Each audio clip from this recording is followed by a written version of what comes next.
I think this is fascinating that you guys took a deep dive into the kinds of ETFs that outperform the broader market without Nvidia. What kind of funds do that? Thematically, what do they look like? Yeah, for sure. So there's three categories that really stuck out. Crypto being number one. That was definitely probably the best performing sector. They have some Nvidia exposure, but very little. The second one was just a splattering of random countries.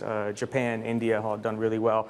And the last one, it's actually like a U.S. story. A lot of home builders, anything kind of U.S. reshoring has been doing really well with almost no exposure to Nvidia. So it was hard to do, but there are a few names that were able to outpace the market without that exposure. So it's not impossible. It's, of course, extremely difficult in this environment. How does that compare to past cycles, past markets? The degree of concentration, of course, in tech ETFs and just tech in general right now is so high, but how does this compare historically? This has to be one of the most concentrated markets. I think everyone's sort of seen that chart of like what the top 10 mean and sort of market returns and index returns.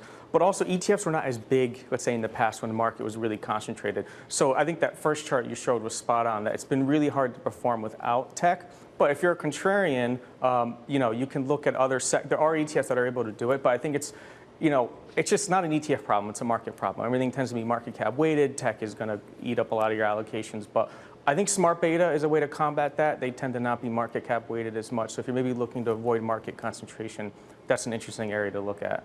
I mean, it has to be hard to avoid tech. They make up 32% of the S&P 500. You include communication services, that's another 9%. So what kinds of ETFs are able to hold less than tech's weighting in their funds? Sure. So you can look at sectors that obviously just completely avoid it. Equal weight is another interesting way. So you're still getting tech. It's a little bit more watered down. If you think that maybe Nvidia and Apple are a little bit too frothy, that's another way to do it. Or weighting it on some other way, value, quality, any kind of a smart beta factor tends to also be underweight tech compared to some of the market cap weighted ones.